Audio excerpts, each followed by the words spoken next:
Bom dia, meus amigos e minhas amigas.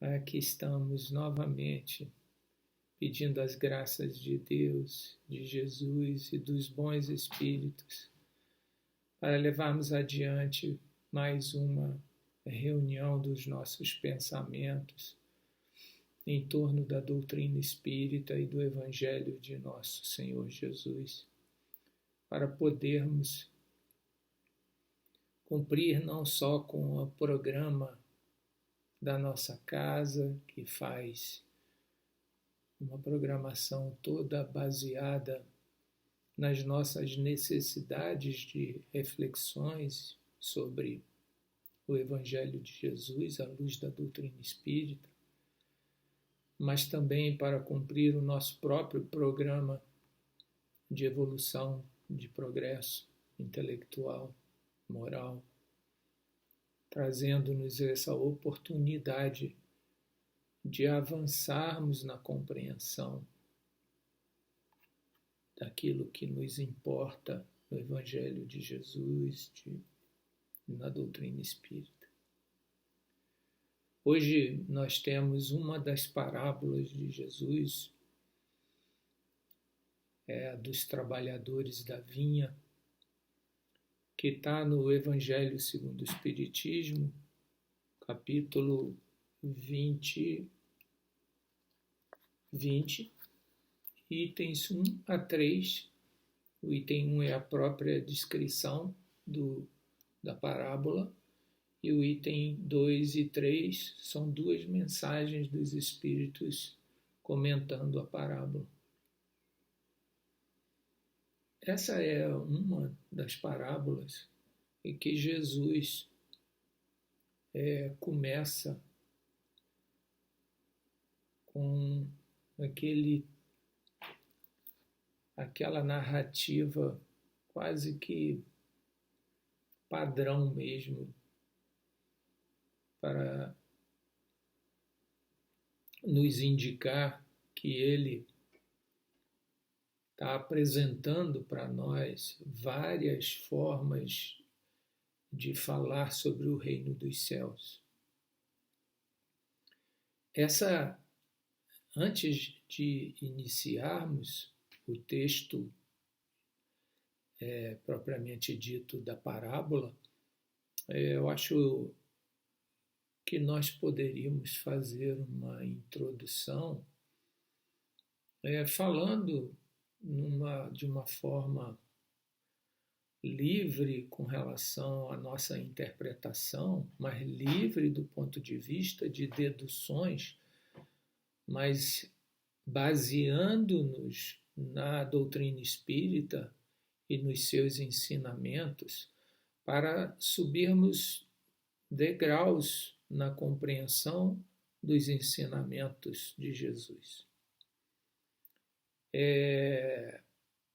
Há uma certa dificuldade de compreensão do termo reino dos céus. Há, inclusive, comentários em algumas traduções dos evangelhos de que o reino dos céus é semelhante ao que às vezes também está nos outros evangelhos como o reino de Deus. Há uma afirmação nos tradutores dizendo, e nos estudiosos dizendo que é a mesma coisa. Eu perguntaria para vocês o que a doutrina espírita poderia nos ajudar numa análise do significado do que o Evangelho quer nos dizer sobre o reino dos céus. Porque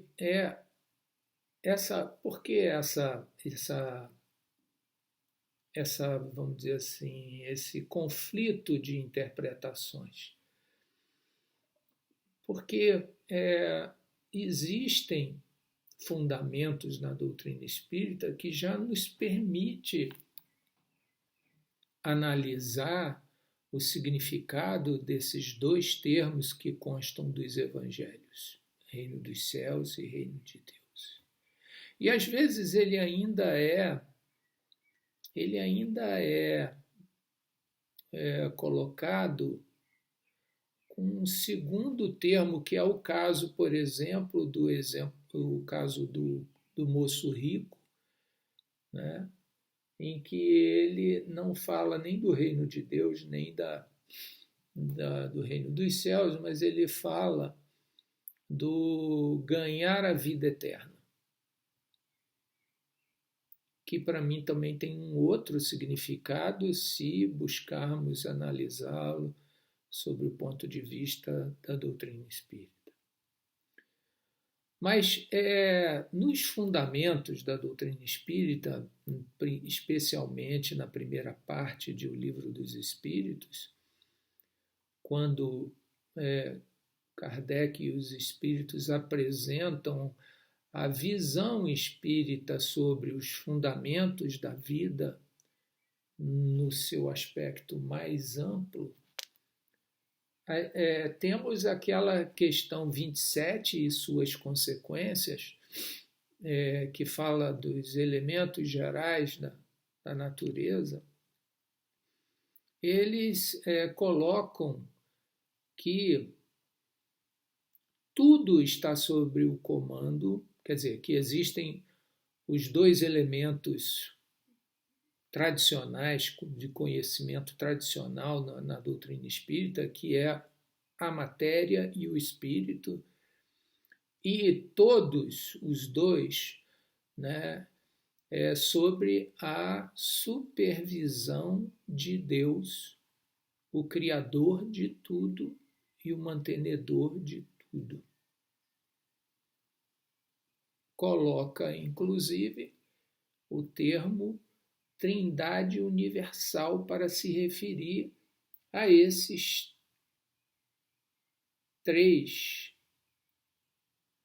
vamos dizer assim, componentes da nossa realidade. Essa visão dos espíritos nos traz muitas possibilidades de aplicação na interpretação da mensagem de Jesus e na própria interpretação das realidades que a gente pode perceber da vida. A matéria, com sua realidade tangível, sensória, a realidade, o espírito com a sua invisibilidade, com a sua inaudibilidade, mas ao mesmo tempo presente, mas já num nível mais sutil, numa realidade mais etérea e numa complexidade maior, mas nem por isso inacessível a todos os homens, apenas em níveis diferentes de entendimento à medida que os espíritos evoluem e vão tendo uma oportunidade maior de conhecimento, de compreensão e conhecimento da realidade divina, ou seja, a participação, a presença de Deus em nossas vidas e em tudo que existe. Então, dentro dessa ótica, é que quando Jesus fala, e não só na parábola dos trabalhadores da vinha, ele fala do reino dos céus, ele começa, o reino dos céus é semelhante a um pai de família, e nas outras, por exemplo, das bodas nupciais, ele fala o reino dos céus é semelhante a um rei que preparou um banquete. Toda vez que ele se refere ao reino dos céus, e ele não está se referindo no meu entendimento, na minha interpretação, mas à luz dos ensinamentos espíritas, e nesse sentido a gente é livre como espírita e é incentivado a fazer essas deduções do aprendizado, apesar de termos muitas deduções já trazidas pelos espíritos no Evangelho segundo o Espiritismo, mas ainda há muito trabalho a ser feito que eles não trazem para nós e esperam que a gente faça. E é livre essa análise e esse exercício de dedução e de compreensão, obviamente, sem enrijecer esses exercícios, porque nós temos um caminho muito longo ainda de buscar racionalizar, de buscar captar, de buscar se conectar com a espiritualidade amiga e receber ajuda naquilo que é um obstáculo para nós, nesse nosso aprendizado. Mas o fato, voltando para a questão, é que me parece, até pelo próprio contexto em que está a parábola dos trabalhadores da vinha, não me parece que esse termo reino dos céus se refira ao reino de Deus.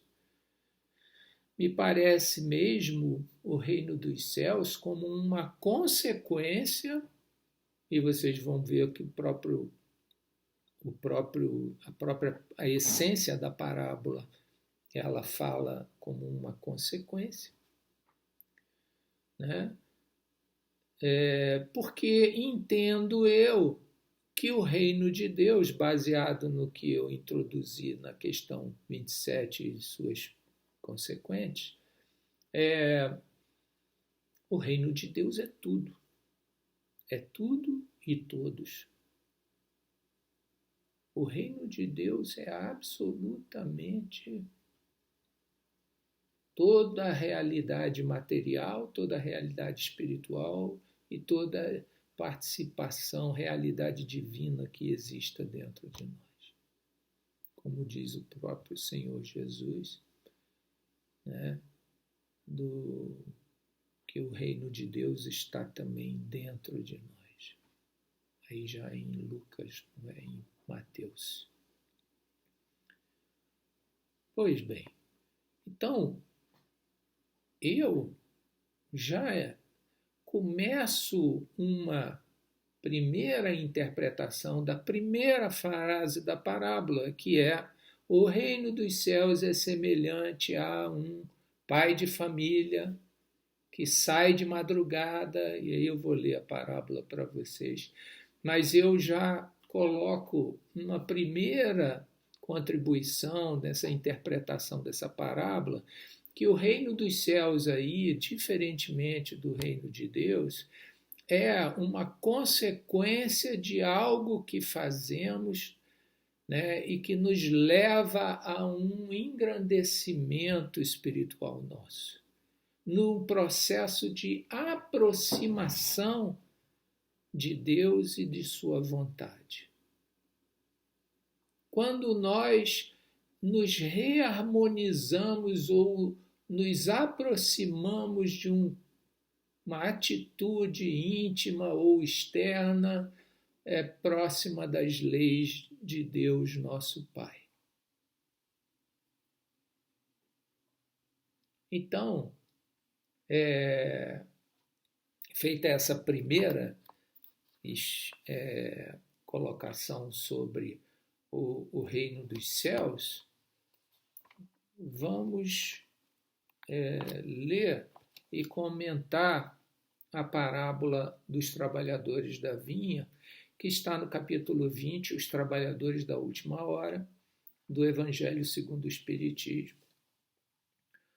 O reino dos céus é semelhante a um pai de família que saiu de madrugada a fim de assalariar trabalhadores para a sua vinha. Tendo convencionado com os trabalhadores que pagaria 1 denário a cada um por dia, mandou-os para a vinha.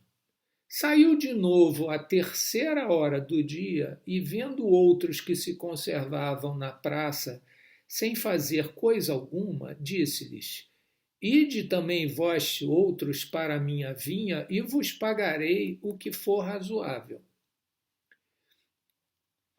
E eles foram. Saiu novamente a 6ª e a 9ª do dia e fez o mesmo, ou seja, arrebanhou mais trabalhadores para sua vinha.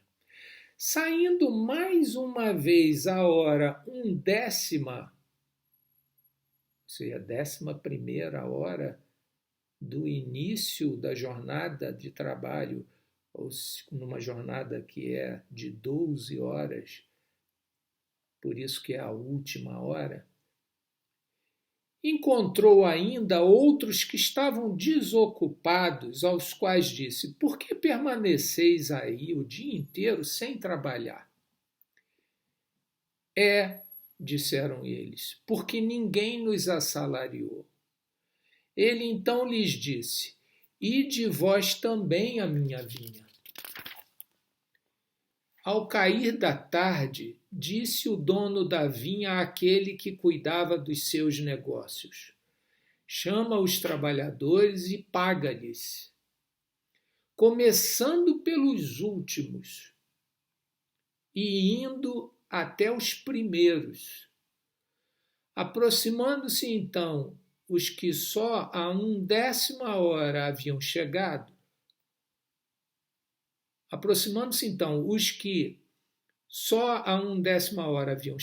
receberam 1 denário cada um.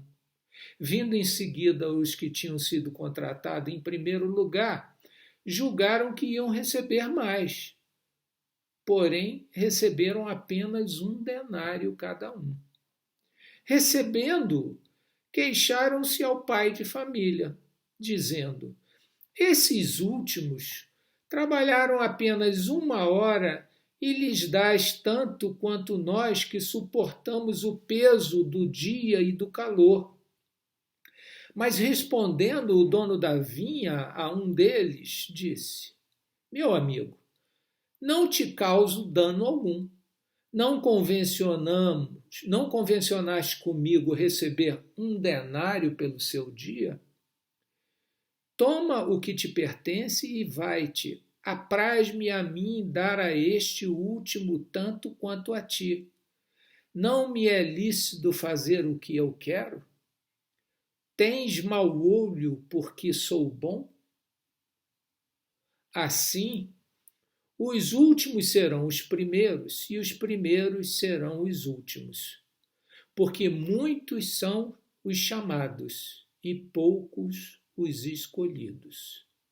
Mateus capítulo 20, itens 1 a 16. E ele recomenda também aqui ver também Parábola do Festim das Bodas, capítulo 26, item 1. Capítulo 26 é do Evangelho segundo o Espiritismo, não de Mateus. Em Mateus seria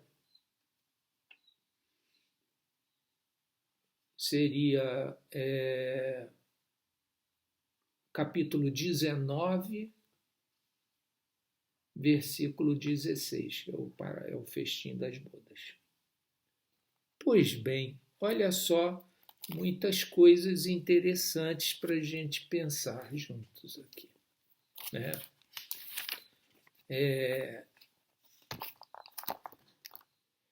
Essa é uma comparação que Jesus faz de uma relação de trabalho diferente e, por isso, os trabalhadores convidados, contratados na primeira hora, eles estranham a atitude do dono da vinha, que obviamente representa Deus, nosso Pai, o Pai da família humana, arrebanhando aqueles para uma relação de trabalho entre nós e Ele.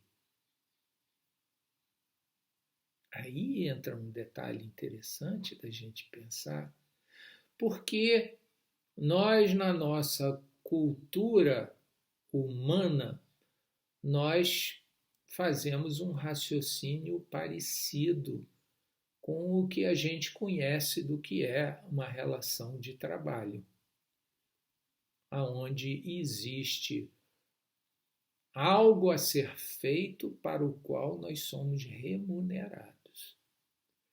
E, obviamente, que o raciocínio do trabalhador da primeira hora é o de que houve uma injustiça. Ele trabalhou 12 horas e recebeu um denário. Os outros que foram contratados na terceira, na sexta, na nona hora e na 11ª, esses últimos só trabalharam 1 hora, eles, vamos dizer assim, eles se beneficiaram mais do que o que trabalhou ao longo de toda a jornada de trabalho. A primeira colocação, eu acho que a gente pode fazer é que, e é a interpretação que os espíritos de Constantino e de Henri Heine, que são os itens 2 e 3 desse capítulo do Evangelho, fazem, é que é a vinha do Senhor, é a vinha de nosso Pai. E ela existe, Jesus faz uma analogia com um ciclo de tempo diário de trabalho. Mas esse ciclo é um ciclo no qual nós sabemos que existe porque ele se iniciou lá atrás, no início das coisas, principalmente no início da relação de Deus conosco, quando nós já iniciamos uma possibilidade de percepção da ideia de Deus em nossas vidas. E aí, intuitivamente, a gente já sabe que existe algo que Deus espera de nós. E é esse trabalho a que Jesus se refere. Há algo que a vontade de Deus, nosso Pai, que nos criou, espera que nós façamos em seu nome, na sua vinha. E é essa a relação de trabalho. Só que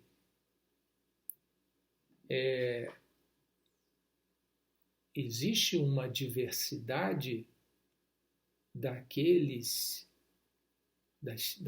criaturas que dentro da família humana, dentro desse rebanho, desse pai de família, nós temos uma diversidade de condições de percepção da nossa relação com Deus. Então, uns já estão prontos desde a madrugada. Outros, só ao longo dos séculos, despertaram. E outros despertaram só ao final desse ciclo. Agora, o que é outro aspecto interessante é que nós conhecemos, grosso modo, o início desse ciclo, com os primórdios dos nossos anais que mostram Abraão, os primeiros trabalhadores que vieram daqueles na tradição judaica, né? Que mostram qual foi a primeira hora desse ciclo dos trabalhadores da vinha. E dizem os espíritos, e aí vem algo para se pensar,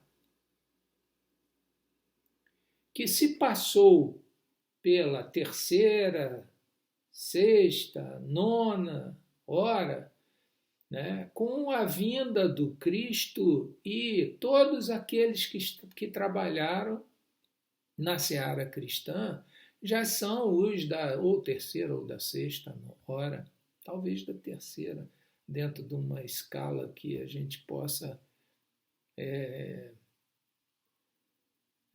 especular, porque não temos como. Talvez algum dia a gente consiga tirar uma interpretação precisa dessa terceira, sexta e nona hora, né? Mas falam os espíritos, nos itens 2 e 3 desse capítulo do Evangelho segundo o Espiritismo, que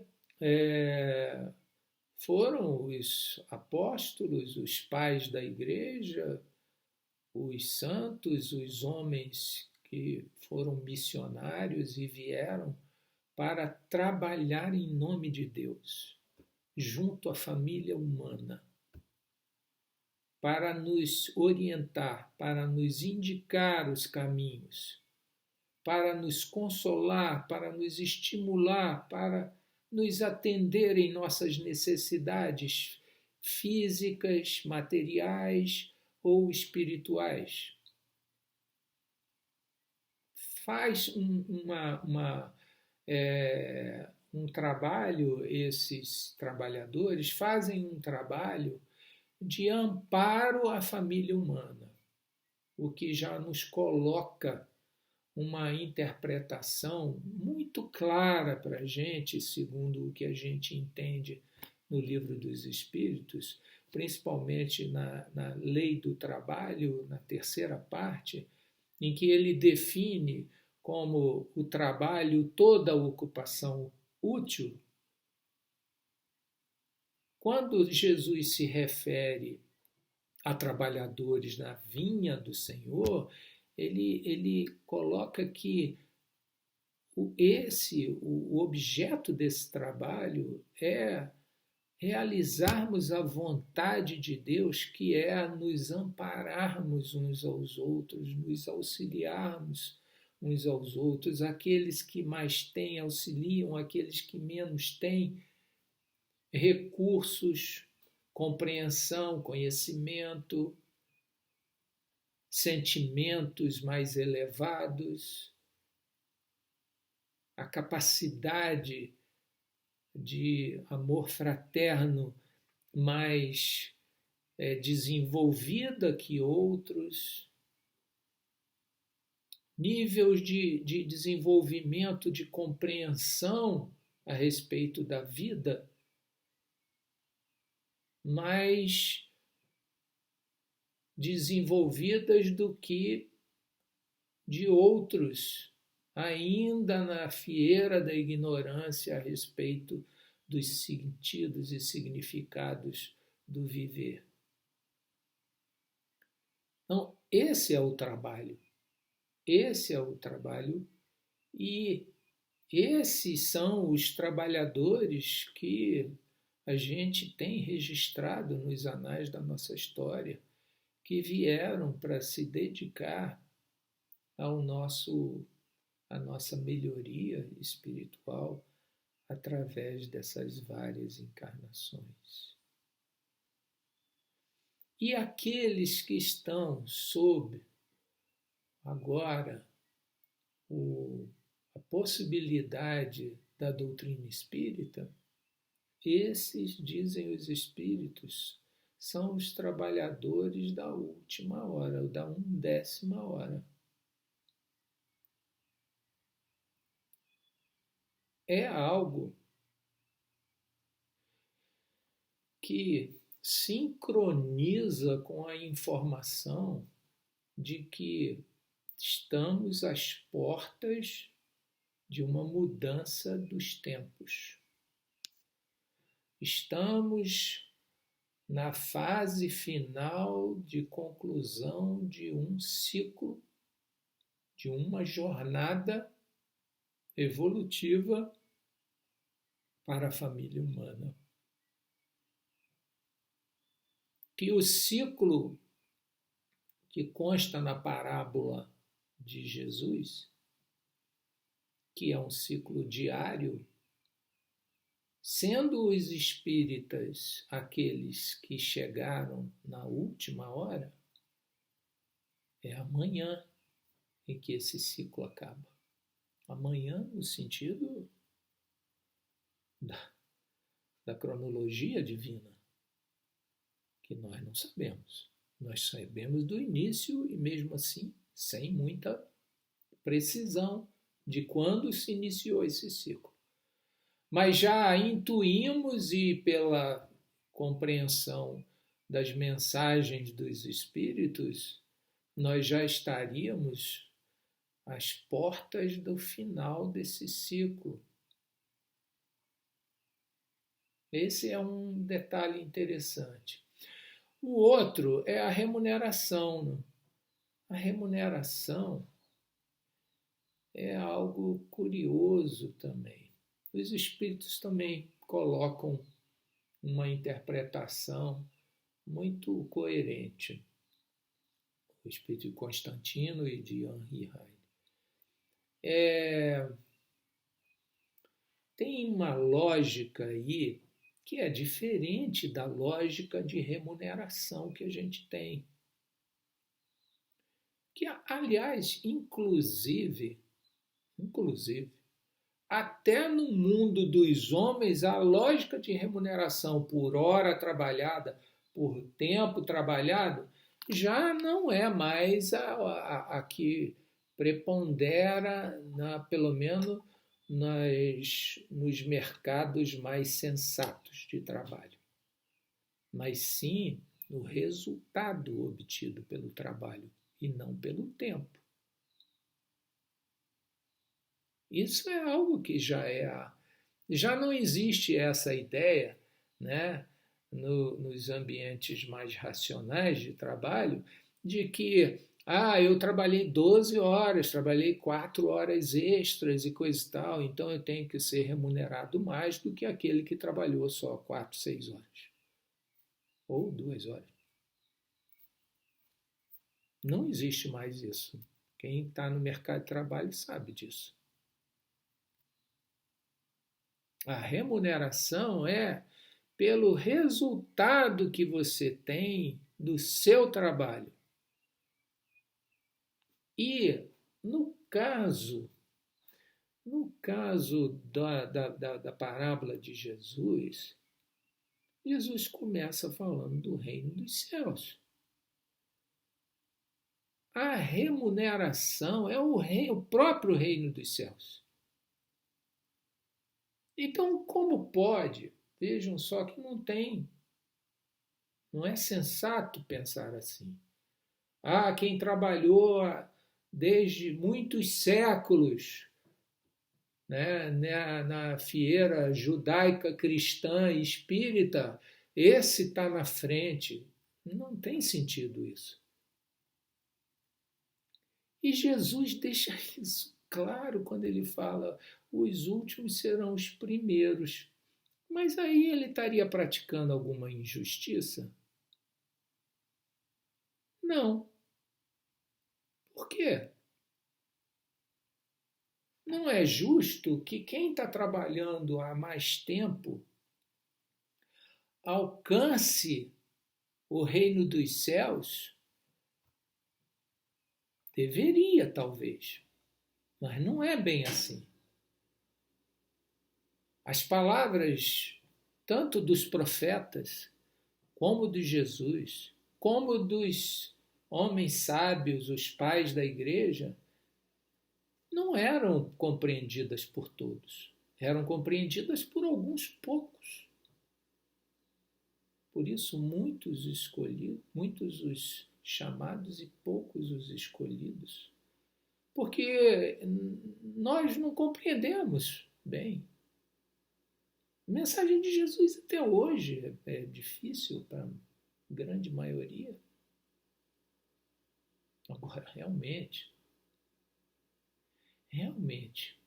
aqueles que se afileiram e se dedicam com seriedade, como fala Kardec, ao estudo espírita, ele tem uma senhora vantagem. Agora, repare, vamos desrotular essa coisa. Não vamos falar de espírita, mas daqueles que se aproveitam do espiritismo, que é uma revelação divina e é universal. E não é propriedade de nenhum grupo que se denomina espírita. É de todos. Espírita é um termo para aqueles que se dedicam ao estudo espírita e são reconhecidos pela sua transformação moral e pelo esforço que fazem pelas domar as suas mais inclinações. E você vê na seara espírita judeus, católicos, budistas, evangélicos, cristãos de forma geral, ateus, agnósticos, tem de tudo. Quando percebe o potencial de conhecimento que tem através da compreensão das mensagens dos espíritos trazidas por Kardec e por todos os demais espíritos que trabalham depois do advento de Kardec, eles percebem que ali tem uma possibilidade. Então, repare, se nós pensarmos no fenômeno já indiscutível para a gente espírita, que é o fenômeno da reencarnação, da pluralidade das existências, nós podemos colocar o seguinte: ora, quem pode afirmar que o espírita que hoje está trabalhando na seara espírita, estudando o espiritismo, chegou agora na última hora? Não. Ele pode ser o da primeira hora, que vem reencarnando e tentando, e se esforçando, e trabalhando, e adquirindo um gradual conhecimento e uma gradual remuneração do reino dos céus. Porque isso é outra questão interessante que eu estava anotando aqui para comentar com vocês. O reino dos céus não é uma porta que se abre e você entra dentro dele. É uma conquista gradual, a gente aprende isso no céu e no inferno, que poderíamos chamar de o reino dos céus e o reino dos infernos, da família humana, no seu código da vida futura, que está lá no capítulo, não esqueci, Código da Vida Futura. Podem procurar.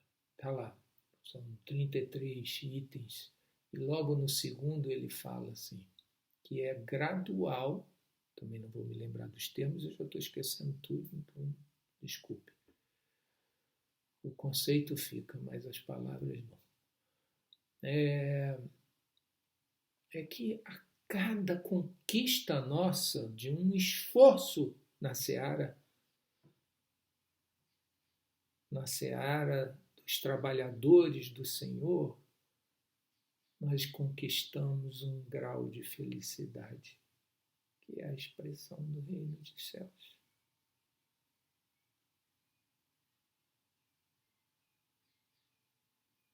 cada momento que nós conquistamos uma vitória, que nós derrubamos uma imperfeição nossa e aderimos a uma perfeição dessas que está no nosso programa de sermos pessoas, homens de bem, sermos pessoas fraternas, sermos pessoas que nos importamos com todos os nossos irmãos, que não prejudicamos mais a ninguém, que só ao contrário tentamos ajudar e fazer o bem a todos os que pudermos.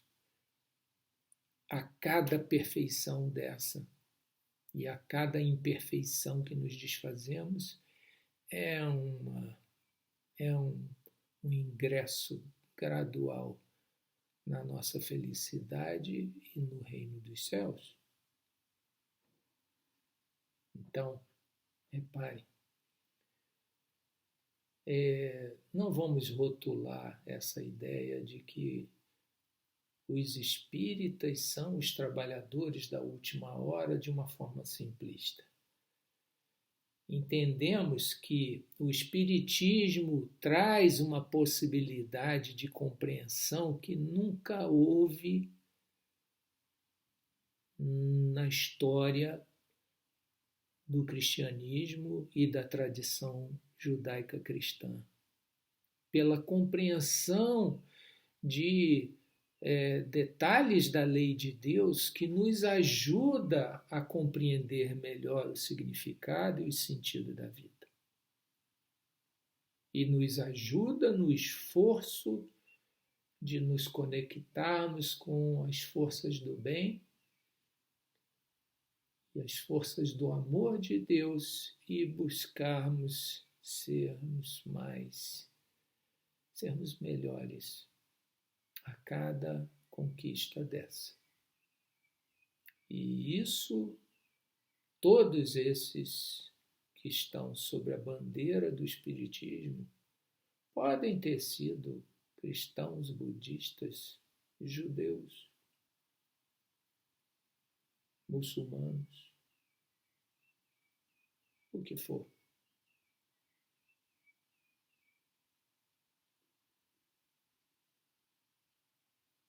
Querem um exemplo para finalizar? Um exemplo interessante dos trabalhadores da última hora?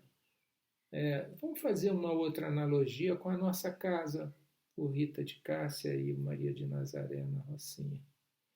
Os primeiros trabalhadores que chegaram.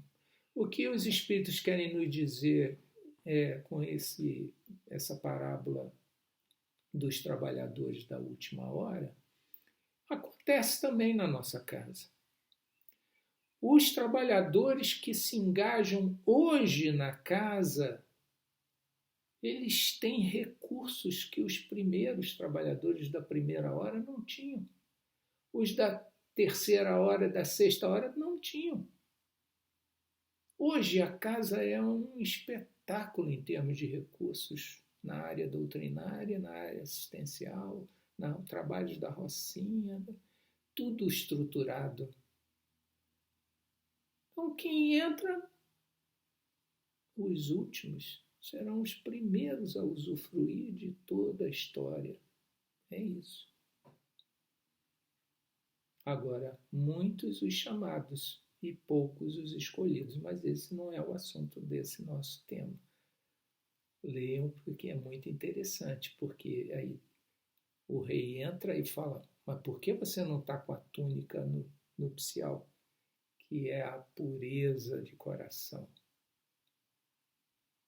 Vai embora, botem para fora. Poucos os escolhidos. Mas também não é aquela pureza total. Também nos purificamos pouco a pouco. Não dá para também rotular. Né? Fiquem com Deus, que tenhamos outras oportunidades de trabalharmos juntos na seara do Senhor.